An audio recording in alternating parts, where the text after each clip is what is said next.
FourFingerLegs1.com. I'm Josh Durso, and this is Inside the FLX.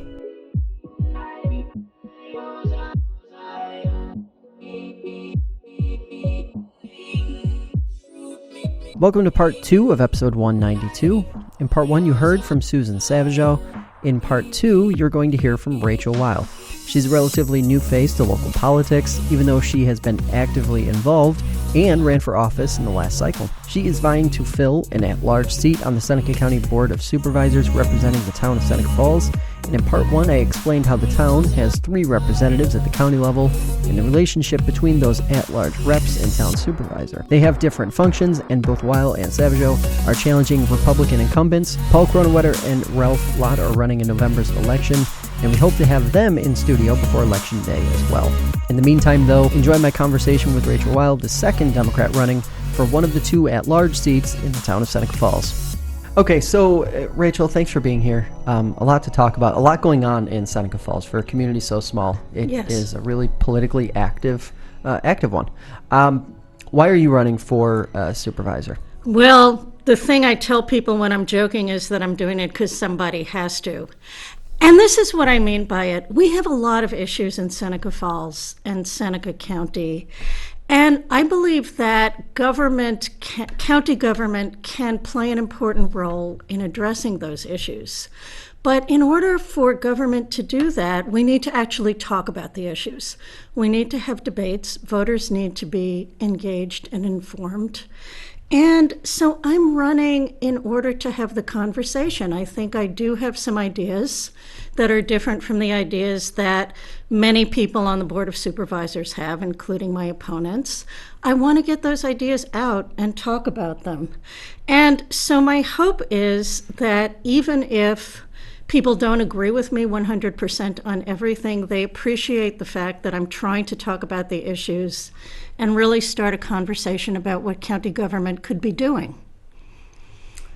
Is it frustrating at all just seeing sort of the tone and tenor of debate over the last 2 to 4 years, how it has become a little more divisive and less substantive, given that it sounds like you want to bring some of the substance back to the conversations and the debates that are happening in Seneca Falls? Well, it is frustrating at the national level. At the same time, when I go knocking on people's doors, I find that I have really substantive conversations. And it fascinates me to hear what people have to say. Sometimes they're sobering conversations. But I find that so many people are hard to categorize. They don't fall into a party line. And when you talk to folks here in Seneca Falls, what are, say, 2 or 3 of the top issues that people are concerned about and they want to see elected officials in Seneca County start to address? Okay, well, there is Seneca Meadows, and what I would say about that is that there is a much more complex range of opinions on Seneca Meadows. It doesn't break down into a for or against. There are people who don't like it but don't know what we could do about it. And maybe this is the really important issue, there are people who are worried about economic development. You know, I would say probably the single most important issue is how do we have a vibrant economy? How do we keep younger people in this community? Where are the jobs going to come from? Because people understand that many businesses have left. The economy is changing. We can't keep doing what we did before. So I would say that the single biggest issue is how do we have economic development? How do we do that without destroying the environment? Or do we have to destroy the environment? Do we have to make ourselves into an environmental sacrifice zone, as they call it, in order to have jobs? And then there's a range of opinions on that. So I'd say, how do we have development? Also, for certain categories of people, there are other questions. There are questions about housing, quality of housing, the deterioration of housing. There are issues about childcare for parents of young kids. Where do I get childcare? How can I afford childcare? Which I think feeds into some of the workforce issues.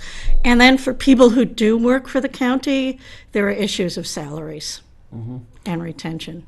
And whenever we have this conversation, it seems to, when we have elected officials or county employees or even some of the municipal folks who are living in these communities every day, it seems that the common thread is we have a bunch of issues and we don't have a full plan, or there isn't a full overarching plan to address them.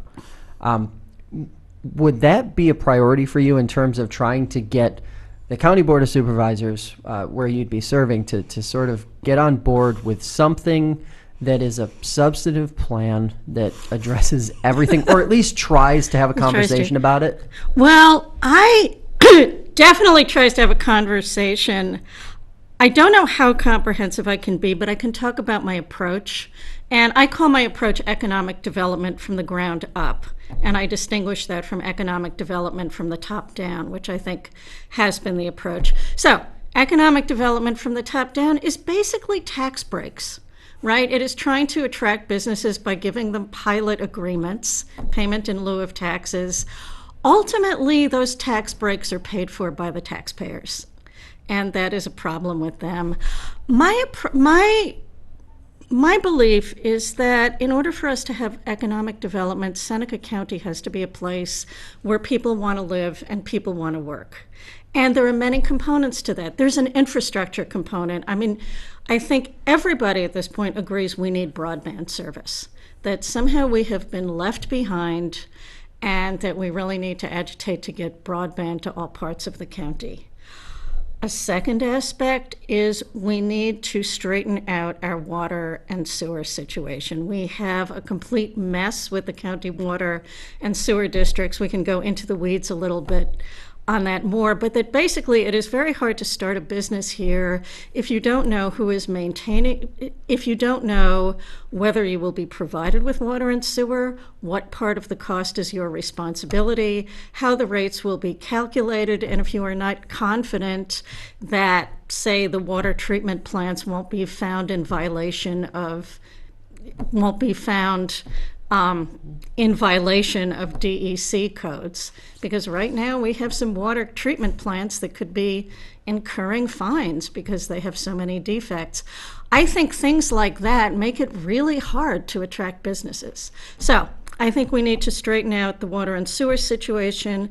Infrastructure, I think we need to work on making sure that young families or people who come to work here can find good housing at affordable prices. We might also need to work on things like childcare.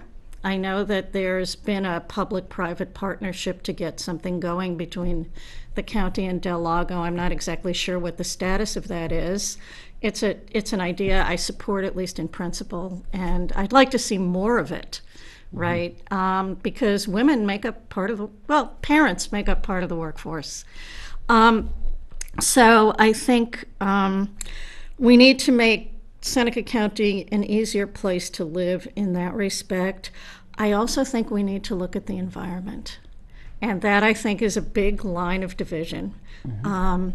I think it's very hard to grow businesses in a place where people are afraid they don't have clean air and water. And so to me, environmental issues, not just Seneca Meadows, but also the HABs in the lake, are something that we need to address as an economic issue, not just as a moral or ecological issue, although I think it's that too. So that would be part of my plan. And then finally, and this is the tricky one, I think we need more transparent, accountable, credible government.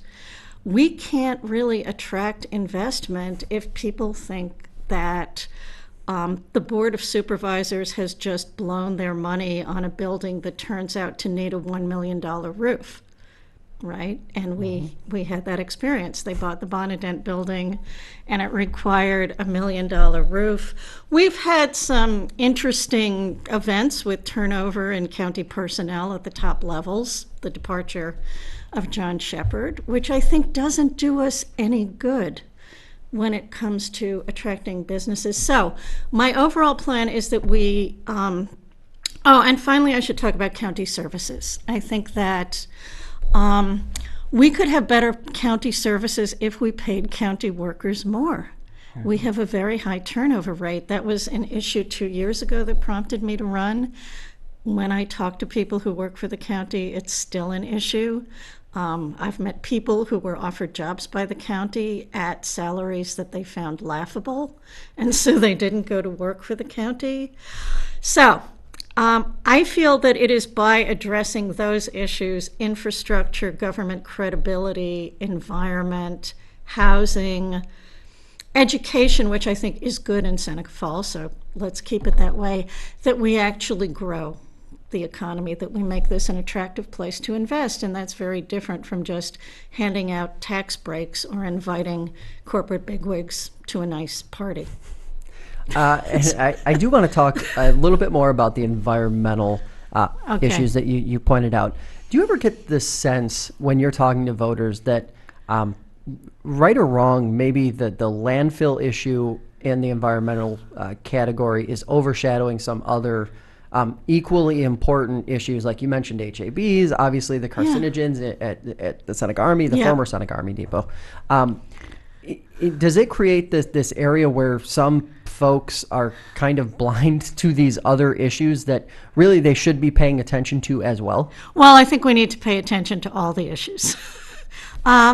Mostly, when I talk to voters, I think there is frustration that the Seneca Meadows issue dominates our conversation, and that uncertainty about Seneca Meadows makes it difficult to move forward.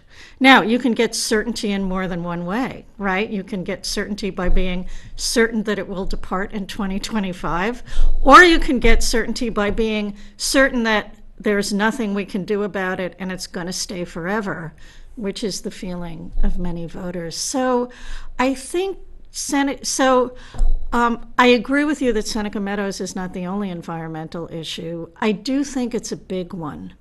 And partly it's a big one because it's the one that's seen as affecting property values the most, people's enjoyment of their property. I think that's a very personal thing to people. And so I do think it's a serious issue, and I don't want to downplay it. And I think also the issue that's frustrating voters is the uncertainty about it and perhaps the bitterness about it. I want to touch on another issue that sort of affects the folks who live along the lake. The county has at different times sort of thrown around the idea of trying to regulate rental properties, Airbnb rental properties better, more efficiently, effectively, whatever you want to call it. But it's not something that the county's really been able to get fully on board with. We've seen other counties do it. We've seen other places do it. We've seen towns do it outside of Seneca County. Is that something that, because it seems a little bit split in terms of what people think. You have some folks who say, leave it alone, let it be. It's drawing people, it's drawing tourism dollars, et cetera, et cetera. Then you have the other side who are saying, and I think this is also some folks who live in these areas that are susceptible to it saying, well, wait a second, it needs to be regulated. There needs to be some sense of control here. Where do you sort of come down on that? And I'm curious if there's an element of, let's let this play out a little bit before we start making any policy decisions, because it seems like even there's a split among the supervisors. Some think it's a crisis that needs to be addressed this second, while others are more on the fence about it, saying, well, wait a second, let's get some information before we start making policy decisions. I'm going to be honest with you. This is an issue that I would need to become more informed about, perhaps because I don't live on the lake. And so I would want to hear more from people on the lake about where they perceive a crisis. I'm ready to hear them out on that. But that's as far as I am now. Maybe we need more conversation about it. And when you talk about or think about economic development, because obviously the conversation always seems to start, whether you're talking about Seneca Falls, Waterloo, in the downtown corridor. Is there too much emphasis put in that relatively small piece of real estate versus the town at large in terms of economic development and what kind of opportunities there are? I think we need to have a plan for economic development that isn't just about downtown businesses. Full disclosure, I am married to a downtown business owner, and so I do care about the downtown. Seneca County is way bigger than the downtown, and so is Seneca Falls, and traditionally that has not been where the bulk of our economic productivity has been. And so, yeah, I think that downtown is one, we can do wonderful things with downtown. I think we haven't really reached its full potential yet. Sometime I hope we get one of those downtown, what are they, DRI? Downtown renovation grants. But no, I think we need to talk about industries. I am one of the people who is inspired at the national level by the Green New Deal idea, in the sense that I believe that if we were to stop throwing out garbage and instead recycle, and instead create compostables, many of which are created with corn and soy and things that we grow here. If we were to have industries that actually were devoted to cleaning up the environment, we could provide jobs. That's one of the places that jobs could come. I think we can also develop jobs in social services, in education.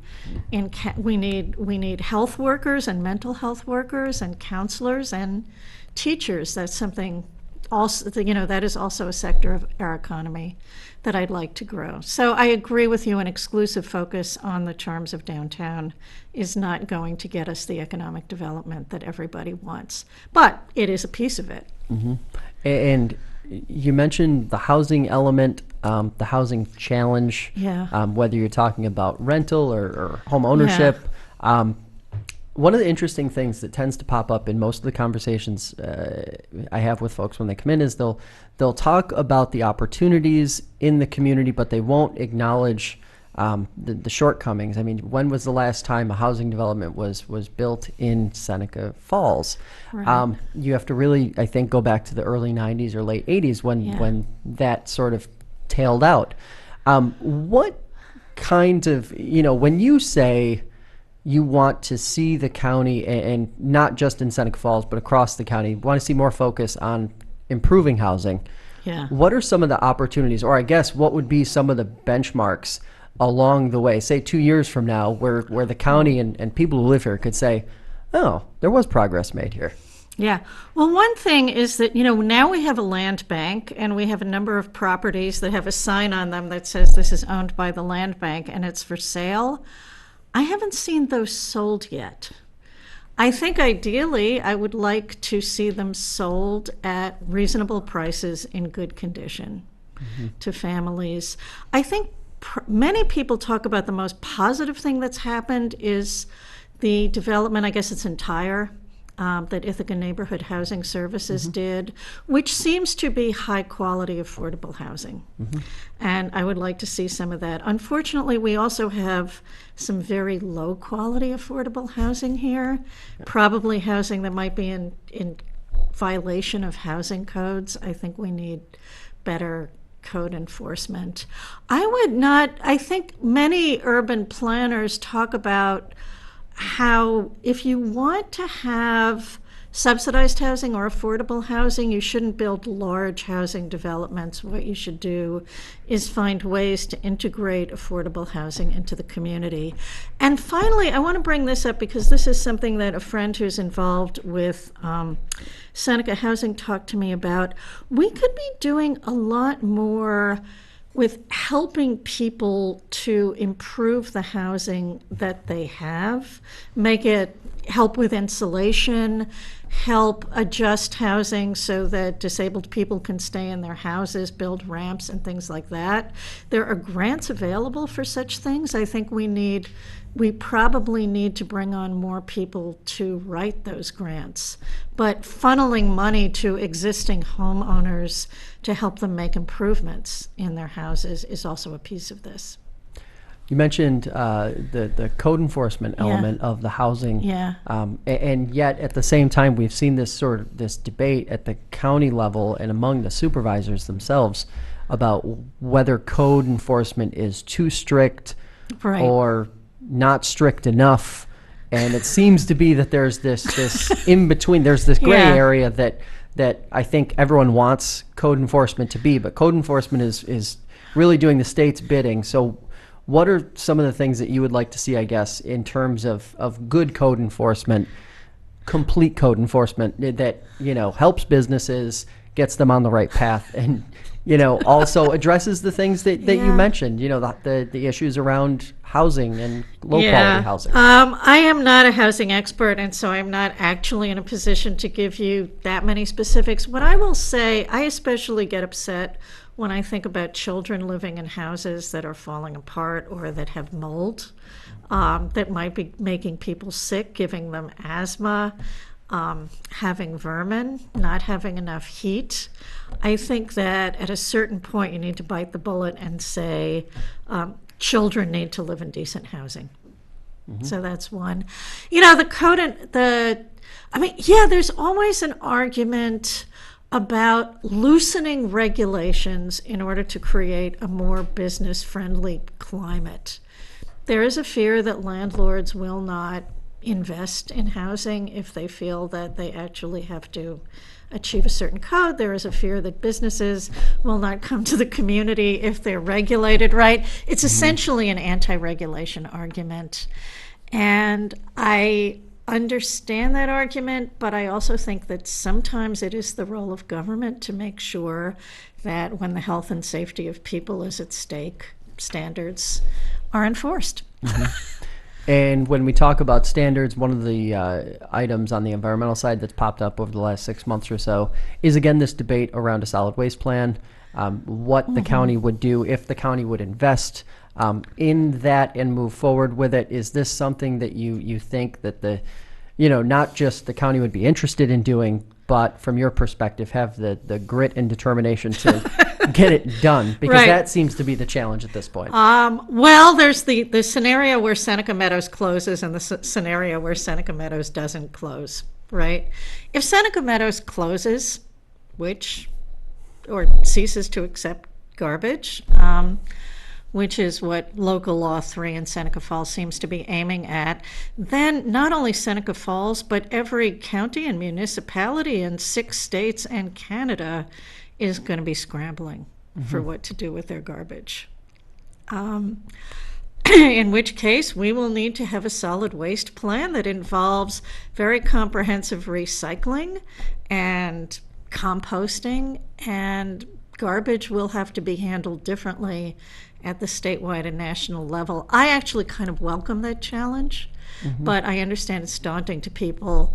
Even if Seneca Meadows doesn't close, I feel there is so much more that we can and should be doing to produce less garbage.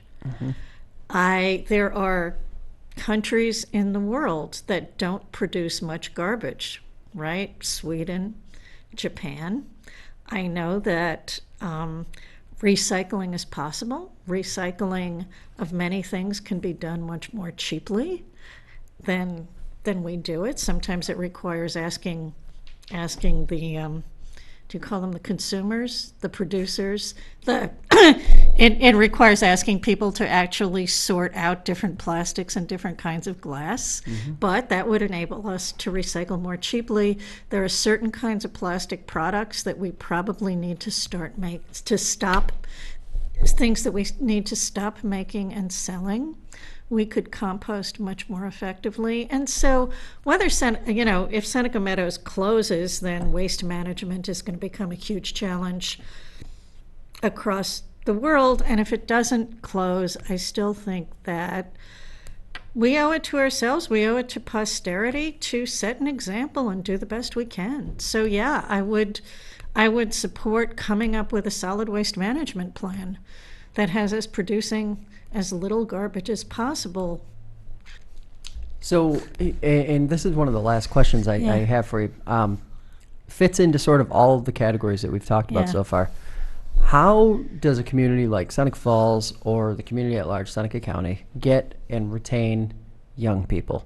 You work with young people every day. I do. I teach. And Yeah. I have to imagine that you hear more than most people what they're looking for and what they want to see, and you sort of observe the trends. Yeah. So I'm curious, what needs to happen to see more change in communities like Seneca County? Okay, this is the first thing that came to my mind is that young people want to feel hope, and they want to feel that they're working towards something and making a difference. And I think just like FDR said, the only thing we have to fear is fear itself. I think one of our biggest problems is despair and resignation. That there are too many people here who think nothing is ever going to get better. We are stuck with what we have. And they give a big shrug, say Seneca Meadows is here to stay. I think young people want to be working on something. And so I think that if we were a county that was taking the lead, whether it's taking the lead in green energy or waste management, or trying to address the opioid epidemic with creative solutions, and that's something we actually haven't talked about yet. I think that the county mental health department is doing some really excellent things to try to get more money in for treatment, to try to find new ways to treat people, partnering with the chiropractic college. If we take the lead, if we are at the forefront of addressing problems, I think people will want to come. I also think we need to protect the environment. I think that people would love to live in a county where there are clean lakes to swim in and water. And I think we need more optimism. And I think the way you get optimism is by trying to rise to the challenges. Mm-hmm. So that's... I want to follow up there since you mentioned it. The mental health department, the addiction clinic here in Seneca County, they have seen dramatic increases in the use of their facilities over the last 2 years. I believe around 60% increase, if memory serves me correctly. Director Morse has been on the program before. Mm-hmm. I'm curious, because if you look at county departments from the employee perspective, it seems like that would be one of the most overtasked and overworked departments in the county. Is there a point where, Seneca County could reach in the next 2 to 3 years where they simply have to devote more resources to issues like the opioid epidemic, instead of just sort of treating it as we'll get to it as it comes along sort of thing, which seems to have been the approach among the Board of Supervisors over the last 5 to 6 years? I think this is a place we need to invest. First of all, the people in the mental health department need a new building. If you've ever been in that place on Thurber Drive, they will tell you that no matter how excellent the work they do is, they're doing it in really crappy physical conditions. So not a place you want to go. A new building. I mean, the exciting thing about some of the work mental health does is they can get reimbursed by the state, right? As long as we have grant writers who are, upstate New York pays a disproportionate share of taxes, right? In relation to New York City. Nonetheless, New York State is way wealthier than we are, and one of the ways we reclaim that money is by treating people in ways we can get reimbursed, right? So we get reimbursed by Medicaid. I think they've also been pretty successful at writing some grants to get money from the state, and we should definitely invest in helping them do that.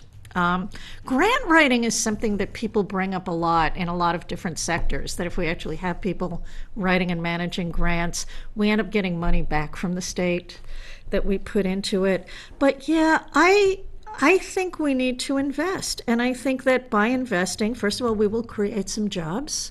We will be bringing professionals into the county. There are people who need jobs, right? Hillside closed. Mm-hmm. So social workers, psychologists, we've got them floating around looking for work. I think we need treatment facilities here. One really good idea I've heard is having a sober house in Seneca Falls, a place for people to go and live drug-free right here in Seneca Falls or other places in Seneca County. So, yes, I think that it requires investment. It may require investment at the law enforcement end, but I think it requires investment at the treatment and prevention and counseling end. And my last question, two-parter. One, how can folks get in touch with you and learn more about your campaign? And then two, what is the elevator pitch for that campaign? Because so many people are busy, they're working multiple jobs. They don't have time to dig into the issues like you and I have here in this conversation. So what are you telling folks as sort of that 30-second pitch to say, hey, this is what I want to do, and this is why I would be a good representative on the county board? Okay, well, I have a 4-part plan, which I list on the flyer I hand out. If people are lucky, I will come to their door. If not, they may get the flyer. My platform is economic development from the ground up, transparent and accountable government, protecting our environment, and investing in people and county services. I think that's what Seneca County needs. The details are on my website, which is www.rachelweil4, with the numeral 4, senecacounty.com. I also have a Facebook page. You can probably find all of that just by Googling my name, Rachel It works. Weil. I've done it. Yay! Rachel, thanks for coming in. Thanks for the time. Really Thank appreciate it. Thank you so much for having me. Hey, thanks for listening to part 2 of this 2-part episode. Remember, if you're listening on YouTube, Spotify, or Apple Podcasts, subscribe to the show and leave us a review. It helps new listeners find the program and lets us know that you enjoy what we're doing. You can also download the FingerLakes1.com app for the latest headlines, podcasts like this one, and breaking news notifications. And if you'd like to see a full list of archived episodes, visit InsideTheFLX.com.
Finger Lakes